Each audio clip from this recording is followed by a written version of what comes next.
sebab Rajab adalah syahrullah, bulan Allah. Sya'ban syahru nabi, bulan Nabi Allah. Tapi bulan Ramadan ke syahru ummati.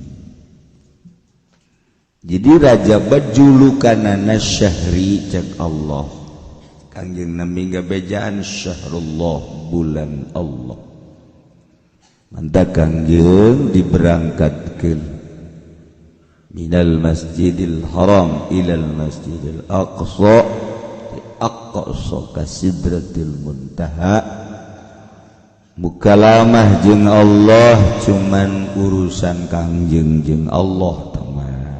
Oleh-olehna lamun ti Bandung peuyeum Bandung, lamun ti Cililin wajib Cililin, Garut dodol Garut atawa embe Garut, anu capang teh tandukna memeh batur nyana heula dihajar jegur. Ti Cianjur hayam pelu, lamun ti ditu ti Kedu Camani Salasi hayam hideung, lamun ti Madura celuri oleh-oleh, lamun ti Bali goyang Bali. Taye oleh-oleh Isra Mi'raj adalah sholat. Dengan sholat urang bakal kapanggih jeung Allah. Tahajud ieu di bulan Rajab naon bae cenah kiai nu kudu digawean atuh terserah ente. Dek naon ente rencana? Eueuh cenah teu boga rencana. Emang paul ente mah. Boga rencana-rencana. Deui di bulan Rajab nu paling hebat adalah hiji mun babacaan kulhu. Menangkeun sabulan Rajab 200.000 kulhu. Dibere 200 ngaheap sama. Sakubah ragag di tanggal kalapa. Ya Allah, ya Rabbi. Fokuskeun mulai Rajab. Tasbih kencengan, kurang hayang nyaho coba awak wae dipajak pakai maca kulhu coba ya. Hayang nyaho coba jangan nonton bola mah kuat, nonton TV kuat. Main koprok gapleh kuat ya. Kadang-kadang main catur tim maghrib ka subuh kuat. Coba wae pakai maca kulhu, hayang nyaho coba. Menang 2 jam teh ngahep-hep. Cak pamajikan abah sieu sora-sorana. Coba deuleu oregana. Teu daya teu upaya. Ditanya, "Pak kunaon?" "Apa kulu?" Teu beda. Konsepna sakumaha Imam Ghazali dek digawe urusan pagawean ngaragaji nukang bas jeung sajabana sing gede dahar mentak aya bae julukan tukang ragaji madahar sing hade lain tukang ragaji bae sebenarnya ngan baheula mah tukang digawe teh ngaragaji. Bos yang madahar sakumaha tukang ragaji jadi bae kacapangan. Eta keur leutik sia dahar ku tukang ragaji bae. Seubeuna. Emang tukang ragaji seubeuna tanyakeun ka ditu. Tukang ragaji teh maksudna tilok seubeuna ditarik ka luhur tarik ka handap, tarik ka luhur tarik ka handap. Lain daharna ngaragajina seubeuna. Saanta kolot. Tapi lamun deuk ibadah beda. Deuk ibadah mah ulah seubeuh teuing beuteuh.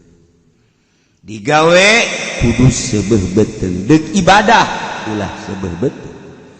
Sebab cek Imam Ghazali deuk igawe nu dipetakeun adalah tanaga patali jeung awak. tapi atau awakna kudu dikuatan tapi dek ibadah rohani ruh geus ruh batu ulah disebehan beteungna ruh dek berangkat lamun awak dek dipake ibadah roh nu main awakna dikencengan deuleuh nu mingguan bae contona anu udukna 2 piring ngaji nage hayang di luar bae neangan tihang eta dula deuleuh jana dinu sepi bae hayang bebejana mah ka batur lah garandeng cenah loba jelema padahal mah lain kitu hayang tumakninah ulah aya nu ngaganggu di bulan Rajab mun wiridan kulhu geus ulah naon-naon di kulhu pasti nanyakeun ka di lembur aya nanyakeun nang tadi ngaji bulan Rajab bira mun babacaan naon kulhu sabaraha 200.000 mamang endek urusan aing tah mah sia nanya ka aing sia malaikat rek nyatetan aing padahal moal teh sebenarnya mah ngomong mah ngeunaheun segala malaikat segala naon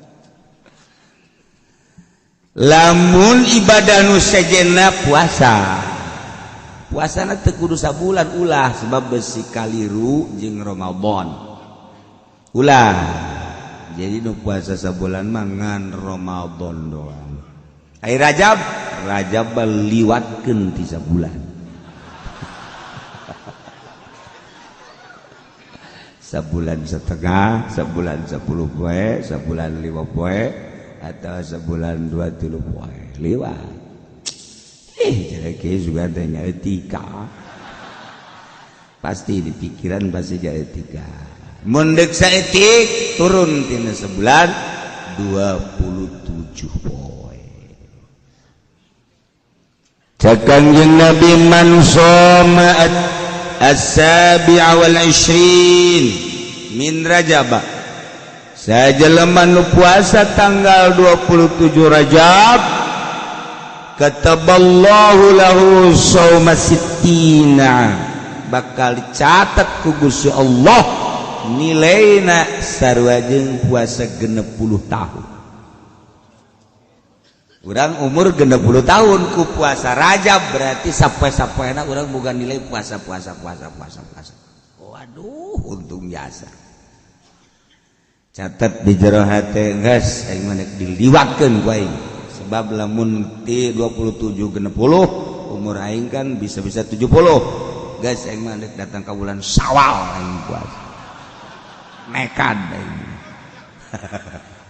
eta karek hebat nekad eta dongkos kitu boro-boro dadang ka Syawal cenah kieu 27 bisa teu dikurangannya bisa asal ganjil namun teu 27 25 bisa teu kurang kan bisa 23 kurang bisa kan 2 tiji namun 2 hiji teu kuat lantaran kula mangojek 17 kula mah cenah ngawarung ka pasar 13 kula mah karyawan kiai sibuk 7 poe saminggu kula mah waduh cenah kiai ieu mah bisnis ngalar ngidul 3 cuma 3 poe aduh kula mah teu pati sehat cenah awak sapoe sia mah geus sapoe bae rebo bae geus aduh cenah kiai sapoe ge asa teu datang ka lohor hanya teu kuat datang ka lohor bodem kira-kira nawar keneh bae siapa bener gegedena moal puasa bae buru aduh ya Allah ya Rabbi ieu Kanjeng Nabi mempromosikeun ka umatna hiji abeh nilai-nilai puasa Rajab kaeusikeun ka umur-umur urang kurang kumaha deui Kanjeng Nabi masyaallah rahmatan lil alamin dengan puasa 27 poe tapi nilai sarua jeung 60 tahun. Nomor kaduana Kangjeng Nabi mempromosikan di bulan Rajab teh julukanana Syahrullahil Asab. Jadi eueuh perang di baheula ge bulan Rajab pakai ibadah ka Gusti Allah. Masyaallah. Kiai carana kumaha carana puasa sunah mah beda jeung puasa fardu. Puasa fardu mah kudu metingkeun niat, mun teu niat teu penting teu jadi. Puasa sunah mah jadi Senin, Kemis atawa Rajab. Urang geus nyaho bo teh tanggal 1 Rajab deuk puasa dia ti kuari eta mah ngazam pan lain niat. Kudaon malam merboreup HS hudang-hudang jam 7. Ada puasa itu niat gerbeti jam 7 jam 8 mikiran bayangna puasa tak ulah tak eta budal jam 7 jam 8 inget jam 9 urang niat jadi apa masalah mau niat banget jam 9 jam 10 gak masalah niat kaulah puasa dina poe ieu tanggal 1 Rajab sudah jadi asal encan ngadahar naon darah naon bisa di atas. Walaupun poan jam 7 ngawuduk ngupat, aja ngopi segelas ngerokok. Karek inget tanggal 1 Rajab niat puasa bodem teman. Ya puasa geus boh. Puasa geus jebeg. Teu bisa. Syarat can ngadaharna naon can minum nah ieu bisa diniatan ku urang puasa sarua jeung nu ti penting niat geus dicaritakeun puasa sapoe-sapoena ganjaranna geus sering ieu mah 27 bae urang ngadoa ka Allah mudah-mudahan urang kabehan dibere sararehat dibere daek ngalaksanakeun ibadah ka Gusti Allah boh puasana boh mazakulhuna eueuh deui nu diharepkeun iwati hayang menang ridho Allah Subhanahu wa taala mudah-mudahan urang kabehan dipikari ridho ku Gusti Allah lamun Allah geus ridho radhiyallahu anhum wa radu an zalika liman khasyya rabbah di akhirat urang di bawah bendera Kangjeng Nabi urang Kangjeng Nabi Muhammad sallallahu alaihi wasallam komo nulis kolot boa datang boa moal ka Rajab hareup bahkan pamajikan lagi geus ngomong bae bapak lu kayaknya enggak nyampe nak abah nggak nyampe kayaknya ke Rajab depan cak anaknya jangan-jangan Rajab mak Syawal juga tahu kelihatan dibengek begitu jadi boro-boro malaikat anak-anak lagi guys ada tidelian lain deui Quran udah nggak kebaca kalau baca Quran aja pakai kaca tapi kalau lihat cewek mah bapak aja enggak kayaknya matanya cekas kalau lihat cewek mah bapak lu ngomong begitu dari dulu jelalatan matanya 2 keranjang matanya maca Quran mah jangan kaca kade tasal kaca teu kabaca henteu deui heran ini lah awalnya mah keur make kaca ge kaca dibuka kaca dibuka tolol bae eta Masya Allah aya kos kitu eta ge loba eta nah iyalah urang geus datang ke bulan Jumadil Akhir sigana urang nu nambahan umur teh nambah padahal ti jatah bae urang ngurang namun di bulan Rajab ieu umur urang geus aya 59 sedengkeun umur urang jatahna 60 berarti tinggal 1 tahun deui lamun umur urang 60 tahun ti Rajab Kuari nu bakal eta adalah 50 tahun 11 bulan. Berarti sabulan deui 59 tahun 11 bulan. Lamun pas Rajab bakal napae Rebo umurna 60 Kuari umurna 59 tahun 12 kurang 3 poe. Jadi berarti pas Rajab geus gerane leuan kuburan. Ayo silaturahmian babaturan ampura emang enak aja payah sana ini Rajab.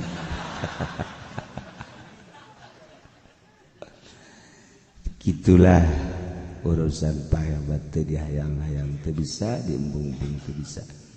Nu penting nama urang maot husnul khotimah mawa kalimatut thayyibah la ilaha illallah.